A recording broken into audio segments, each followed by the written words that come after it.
Welcome to Business 201, Principles of Marketing, Fall 2020, with Professor Joe Lane. Good to have you. We are moving along in Unit 1 here. We're doing pretty good. We're already into chapter number 3. Chapter 3 talks about marketing ethics. Okay, we kind of know what ethics are. Regulations. There are some regulations. We talked about the political environment. There are certain rules, laws, regulations as it relates to marketing, and social responsibility. Back in chapter 1, when I said I wanted you to know the 3 eras of marketing, the production era, the sales era, the marketing concept era, I said that was the 3 I wanted you to know, but then I mentioned the societal marketing concept, and that's when social responsibility are not only researching what the customer wants and needs and the attitudes that customers have, and then producing that product and selling it to them cheaper than your competition. But I also mentioned that marketers and companies have a certain societal responsibility, a responsibility to the community. Well, that's what this is talking about here. Okay, let's take a look. Let's take a look at chapter 3 a little bit. I always kind of look around to see if I'm still in the camera or not. It really wouldn't hurt if I wasn't, but I guess it'd be kind of weird if I didn't show up on the camera some. Marketing ethics, regulations, and social responsibility. I put something down here. A big goal of marketers is to develop a customer base that will desire and purchase a firm's product. Seems like I mentioned that probably, I think, in chapter 2. A major function of marketing is to develop a company's customer base. So, look. The goal of marketers is to bring about an exchange. An exchange of what? Goods and services for money. Okay. And so when you bring about an exchange, you do that by developing a customer base. As I mentioned with the last chapter, you want that customer base to be loyal. You want that customer base to stay with you. But you also want to expand that customer base by offering them more products, better products, lower price, or whatever you need to do, to try to expand that customer base. And it sounds pretty good, but remember, we talked about in chapter 2, you're having to do that with that macro and micro environment, and part of that micro environment is your competition. They're wanting to do the same thing. Okay. He makes a little statement here. As you're trying to build up desire for your product, if you're trying to get your people to buy your product, sometimes ethical issues will arise. Whether what you said or how you said it or the product that you are presenting is ethical or not. Okay, so if we're going to get into marketing ethics, let's make sure that we understand or be familiar with, I'll use that term, what ethics and morals are. I'm going to start off with morals. I would be willing to say that most of us that are watching this or doing this video, I bet our morals are relatively close. Maybe not exactly the same, but relatively close. Morals are personal beliefs or standards used to guide an individual's action. I bet you if we sat down and we talked about things that we personally think are right and that are wrong, I bet you we'd come up with a lot of things that we were in agreement with. Maybe not that many we're in disagreement with. But morals have to do with personal beliefs. Now, if you take the good old United States of America, and there's 300 plus million people in the United States of America, that's a lot of morals, a lot of personal beliefs. Now, I think what you do, the collective morals of a nation make up a nation's ethics. Let's look at ethics. Philosophical principles that serve as operational guidelines for both individual and organizations concerning what is right or wrong.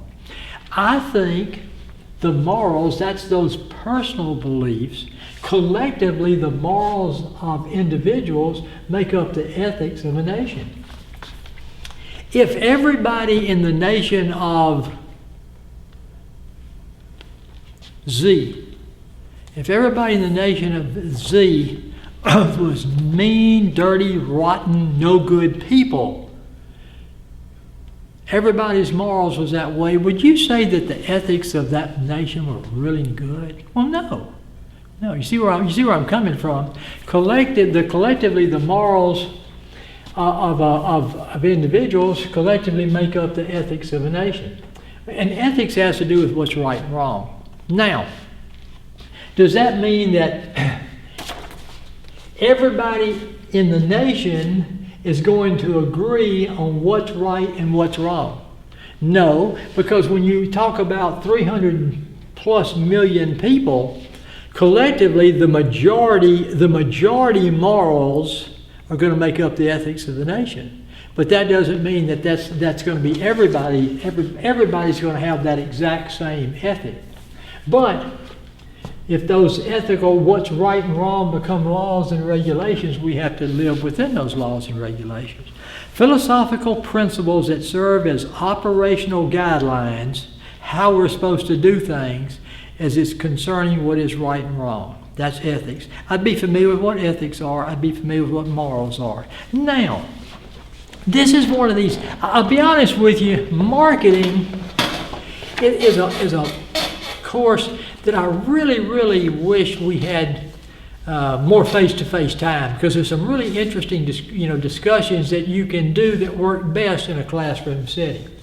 But he says, okay, we said earlier that when you're trying to build a desire, you being marketers are trying to build a desire for folks to want your product or purchase your product, some ethical issues could arise. He says, let's talk about some ethical issues in marketing. And I'm going to go down through these, and usually if we're in class, we just try to talk through them. I'm going to go down through them and just make a comment or two. Here are some things that have been said about marketing. Marketing causes people to buy more than they can afford. I didn't want to do it. I overspent my credit. But it just looked so good. I couldn't help myself. They shouldn't be bombarding me all this time with these things and telling me how much I need them. Marketers would come back and say, "Hey, we don't spend your money for you. Sure, we have products to sell. That's our whole idea, is to bring about an exchange. But you have to control, your spending, not more than you can afford." So see, there's two sides. Marketing overemphasizes materialism. Well, here's the way I'd say that. And again, you don't have to agree with me. If you really disagree with me, text me, call me, send me an email. That would be fine. Marketing overemphasizes materialism. I'd say, yep, they do. Remember, they're trying to bring about an exchange. That really is what they do. That's their whole thing. So they probably are going to overemphasize. What makes up, what do marketers have? Products, goods, services, ideas, and experiences. Are they trying to bring about an exchange with those? Yeah. So they do, I think, probably overemphasize materialism. Number 3, marketing increases the price of goods and services. Yeah. All the advertising and everything that marketers do, some of the ways that they have to go about trying to bring about an exchange, it probably does increase the price of goods and services.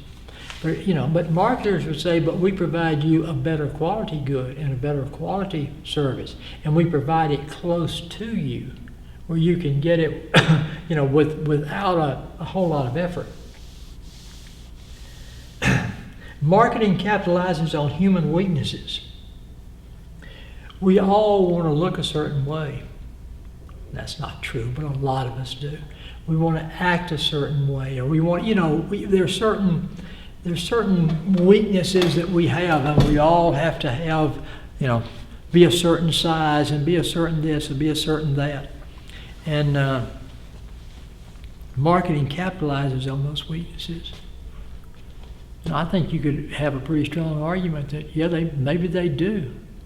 But marketers would say, no, we're not capitalizing on those weaknesses. I mean, it's the fact that if people want to look a particular way, we're just giving them the opportunity to do that. You say, well, now remember, on any of these, I'm not saying one's right or one's wrong. I'm just saying there's two sides to most stories. Marketing shapes inappropriate cultural values. Ooh. You know.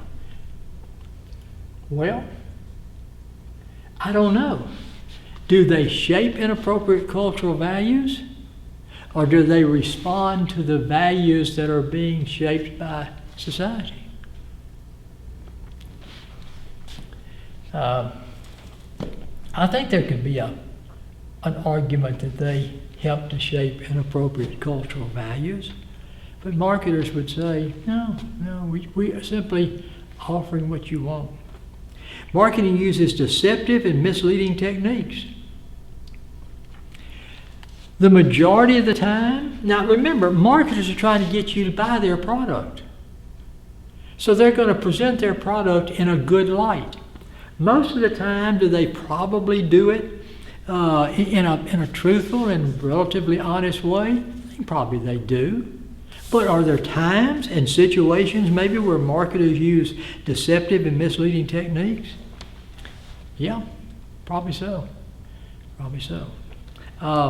Again, if we were together, we might try to come up and with some ideas. One of the things that when I think about, sometimes marketers they have a particular product, and it's got an amazingly good price on it. So you head to the store, and when you get to the store, they say, oh, well, we've run out of that product. We don't have any anymore. Let me sell you something else. Let me sell you up. Well, the truth may be that they never had any of those products to begin with. They only had one or two. Could that be a little bit misleading or deceptive? Could be. Now, am I saying marketers do that all the time? I'm not. I'm saying there's a balance here. I think both sides could argue a good case on most of these. Marketing violates consumer rights to privacy. Look, marketers want to find out stuff about us. You ever gone through a checkout line and they ask you what your zip code is? Have you ever been asked to take a survey, do things like this? Now, I think the idea is this.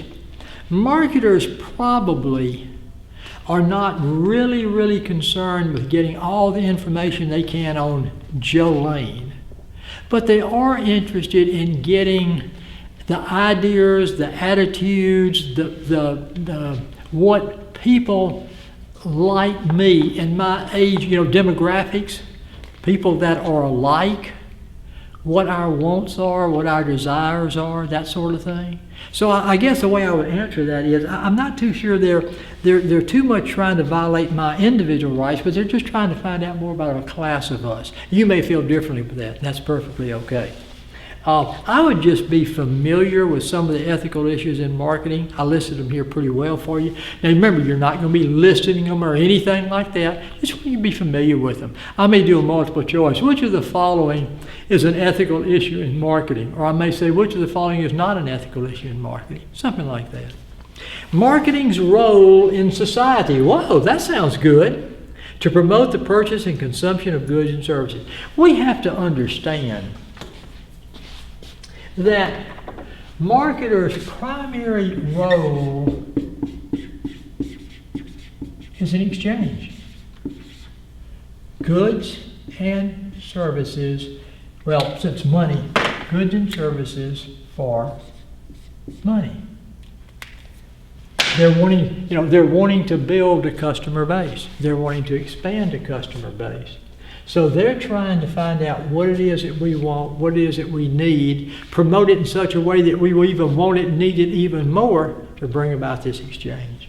So promote the purchase and consumption of goods and services. That's their role. But it says, it also gives consumers the opportunity to gather information and make better decisions. Look, if you want, because of competition, if you're looking for a particular product, you can go out there on the internet and get a lot of different comparisons.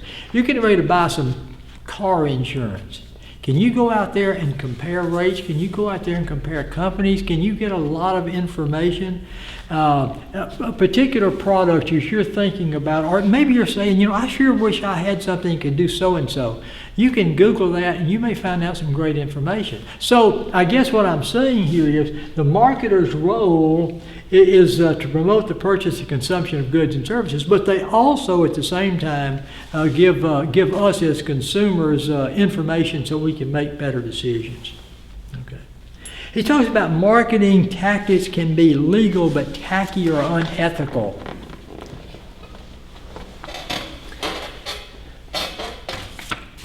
Something can be tacky or it can be unethical but not illegal. And that's why sometimes there has to be specific regulations that are passed to guide the behavior of marketers. Now, as a whole, probably do a good job with marketing, trying to promote their product and everything, in a good way, still trying to build that desire. But it can be that sometimes they get a little tacky in the way they do it, but it's not illegal.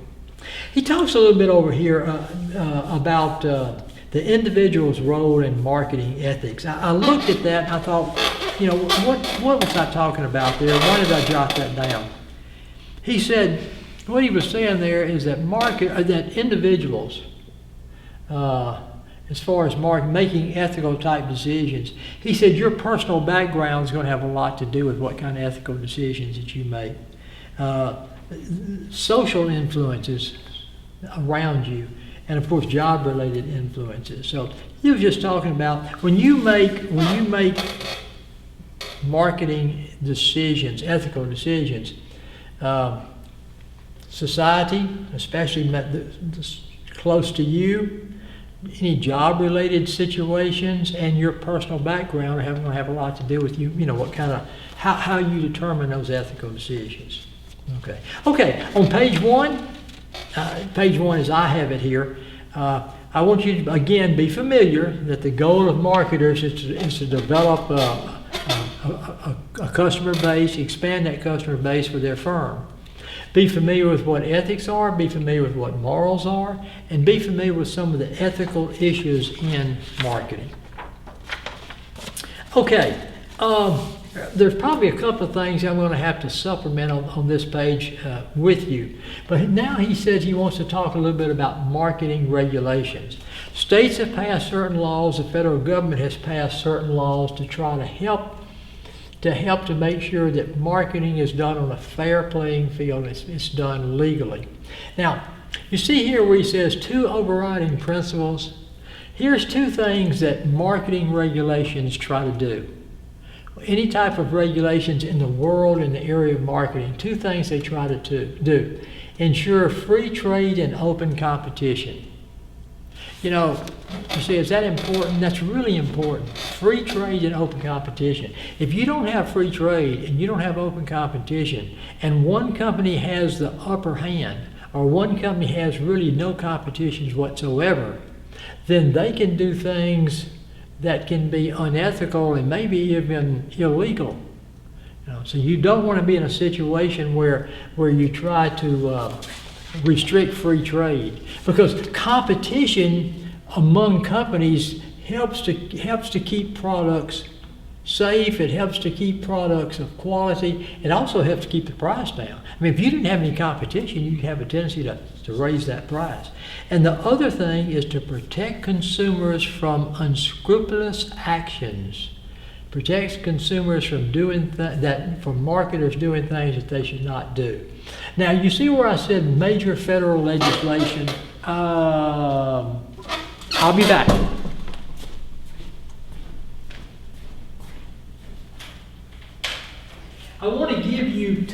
pieces of legislation that probably I want you to be familiar with.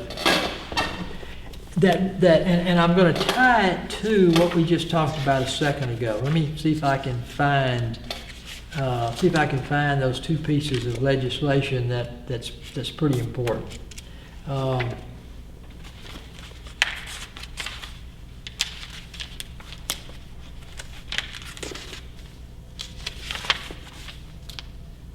Sorry, I guess I'm giving you a little break here. I got it away from me. Go back to the handout. The two overriding principles. Why would the state or the federal government pass regulations that regulate how marketers can bring about an exchange? The two overriding principles is they want to ensure free trade and open competition, and they want to protect consumers from unscrupulous actions, things that are being done by marketers that are not fair and honest and are deceptive. Okay, there's two major pieces of federal legislation that did that. The Sherman Antitrust Act, like you would be familiar with that, SHERMAN, Sherman Antitrust Act. That act was passed in 1890. That was before I was born. Okay, you better be smiling. It prohibits trust, monopolies, and activities designed to restrict free trade. So of those two things right here, if you've got and I sure hope you make a copy of your notes so when you're watching these videos, ensuring free trade and open competition, just put the Sherman Antitrust Act. That's primarily what that act did. Now, to protect consumers from unscrupulous actions of marketers, they passed the Federal Trade Commission Act. Federal Trade Commission Act. Created to address matters and investigate unfair methods of competition. And what it really does, it protects us against unscrupulous type of activities. You know, if you say that word too many times in a row, it gets hard to say. I would say something else I want you to be familiar with. That Federal Trade Commission Act, it established the Federal Trade Commission. All right, so where are we here? We're talking about marketing regulations, laws that have been passed to help regulate exchange. The two overriding principles of, that you want the laws to do: ensure free trade competition, that was the Sherman Antitrust Act, and to protect consumers against unscrupulous actions of marketers, and that was the Federal Trade Commission Act.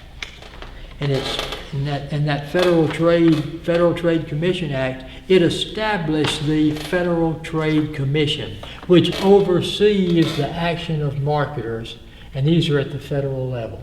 Okay, so I'd like for you to be familiar with that. Now, I want to do something here and see if I can find this.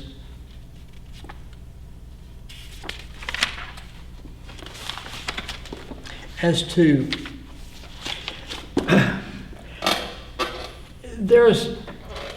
it's hard to determine if something is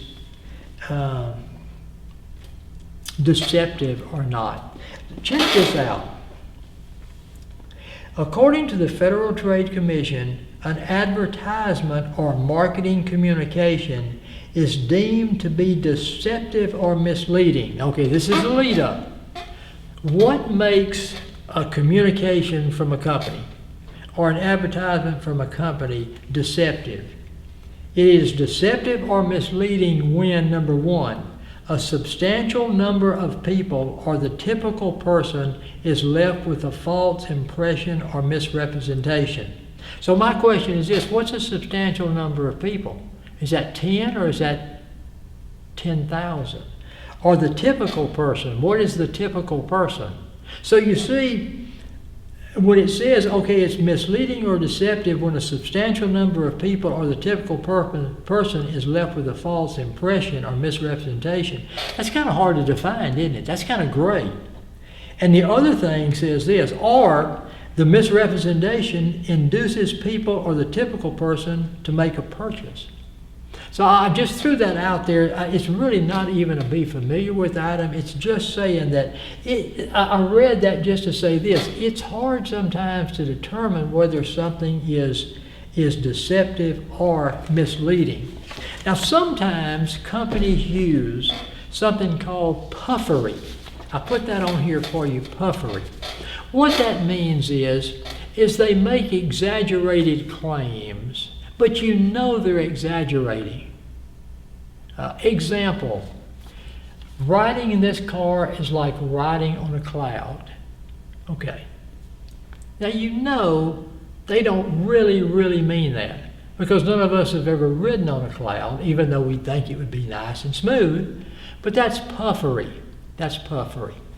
Is puffery okay? Puffery's okay. They are not making that claim like for real. You know, one sip of our drink and you'll be sitting on top of Mount Everest. Not really. It's just puffery. It's how good you're going to feel. You know? So I'd be familiar with what puffery is okay. As long as it's not deceptive, it's not misleading. A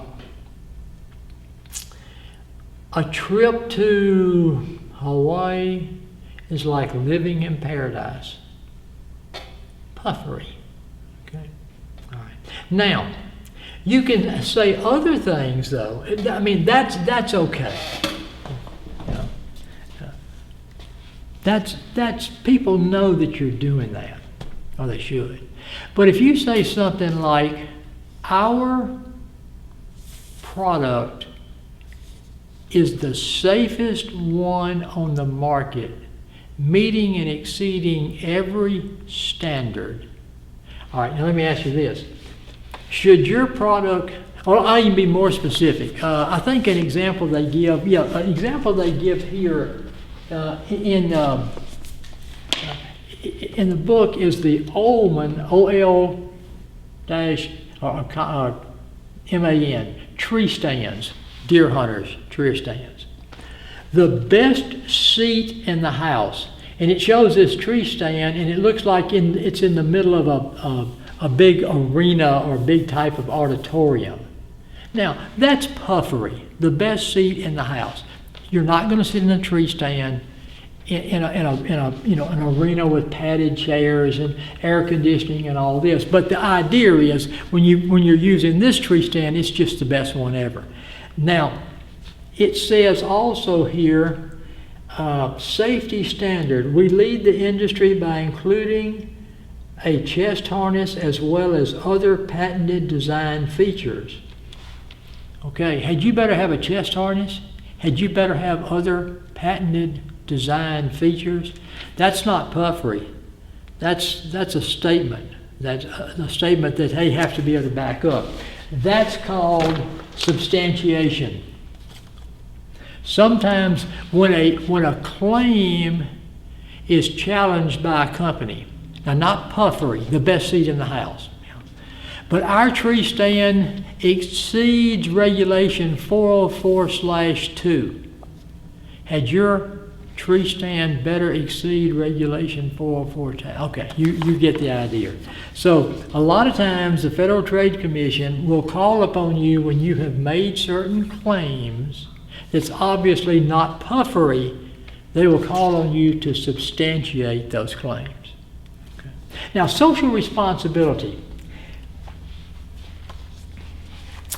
Have you ever done something for somebody or some organization?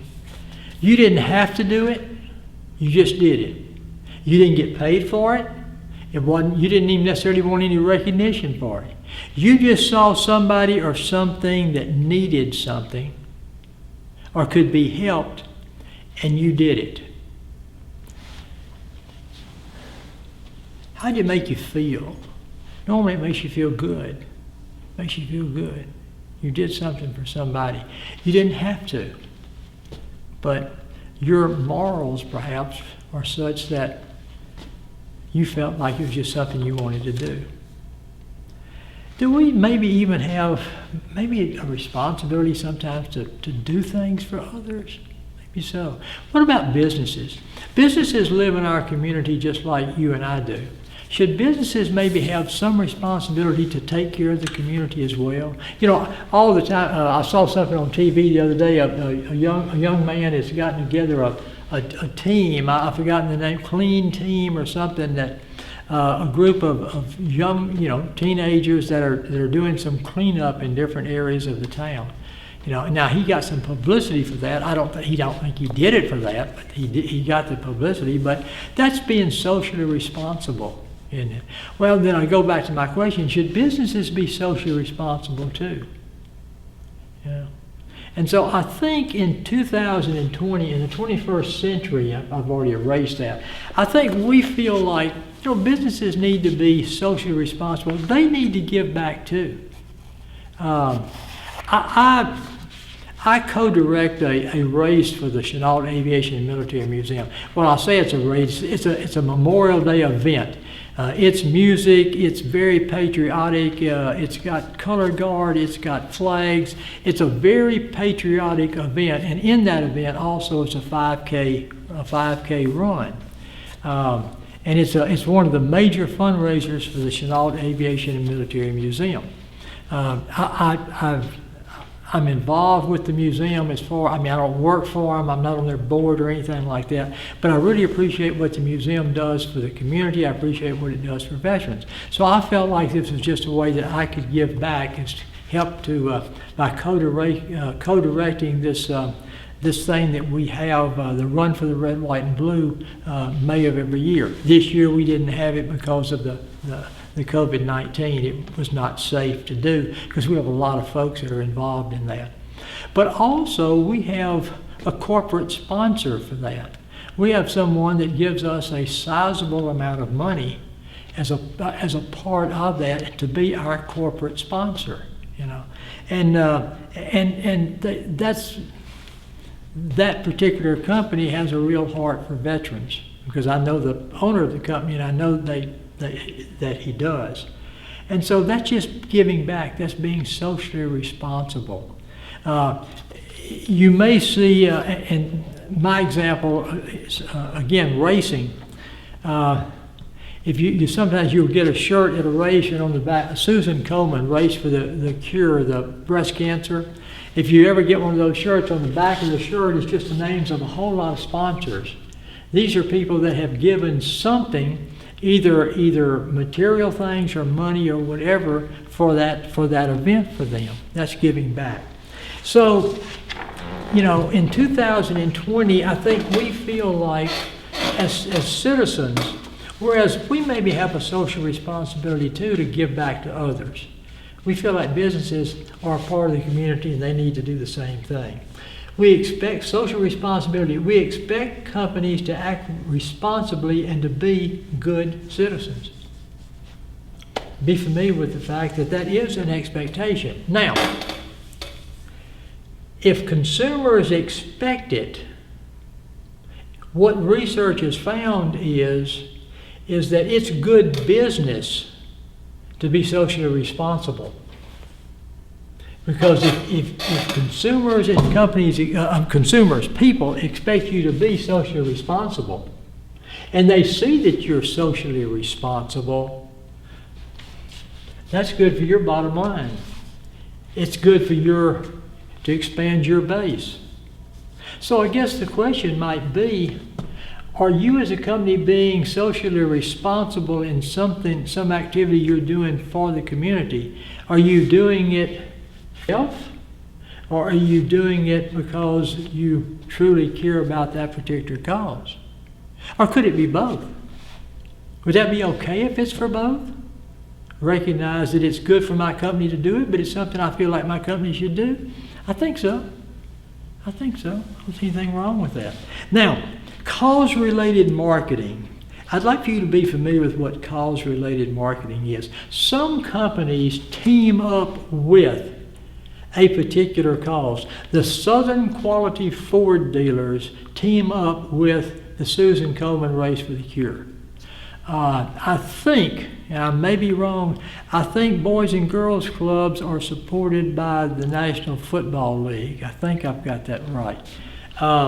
There are some times where certain companies, they get involved in a cause, and they talk about cause-related marketing. I mean, they really market, they really become a part of that endeavor. And so I'd just be familiar with what cause-related marketing is. See if I need to clarify that any for you here.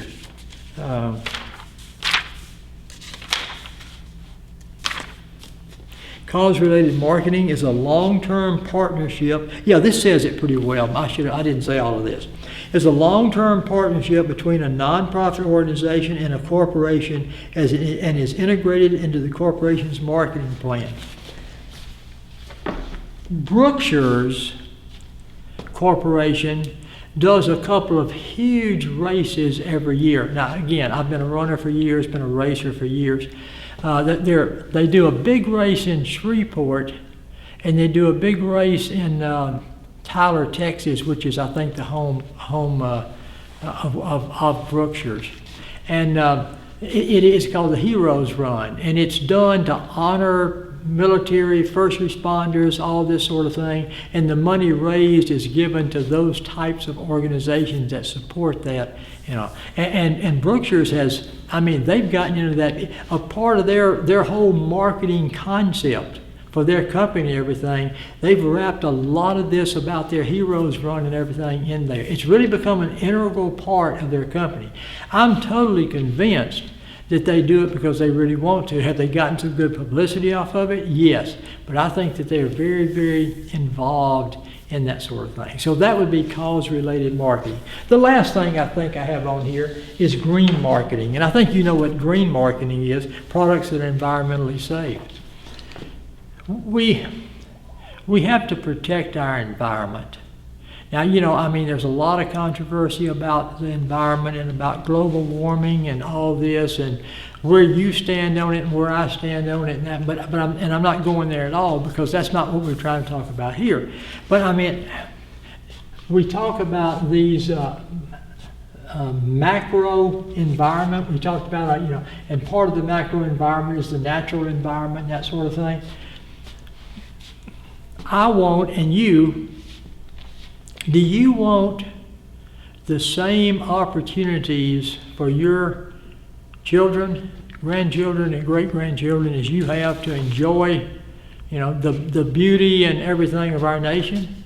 To be able to enjoy that, to be able to, we have a huge high standard of living in the United States, higher than virtually any place in the world. Have a great quality of life here. Do you want that to continue? Well, I do too. I do too. So do we need to be protective of our environment?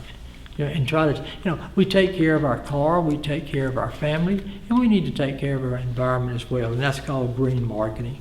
And so products that can do the job that needs to be done and that are environmentally safe, is that a good idea? I think so. Okay, chapter 3. I think we've got chapter 4 and 5 to do, and then we are finished with unit number 1. So I am going to I'm going to close this chapter 3. I think I've enjoyed thinking through this chapter with you about ethics, morals, and ethics. Tell you one other thing about ethics. Just this is free, but don't cut me off quite yet. Ethics change. One of the things that's difficult for marketers is that ethics change. Let me ask you this question. Are we as a nation more or less ethical than we were 15 years ago? Most everybody's going to say one or the other. We're more ethical than we were 15 years ago. We're less ethical than what we were 15 years ago. I'm not going to argue one way or the other, but I am going to say this. But what you've said then is ethics have changed. And so marketers and businesses, ethics are different in different nations. So if a business is doing business in 5 different nations, they may have 5 different set of ethics that they're having to deal with. Plus, in any given nations like the United States, our ethics change over time. So ethics is not something, it's black and white, this is right, this is wrong. That's true, but it evolves at the same time. What's right and what's wrong can evolve. So ethics is not an easy thing for businesses to they have to stay on top of that. Regulations, we've talked about a little bit, and social responsibility.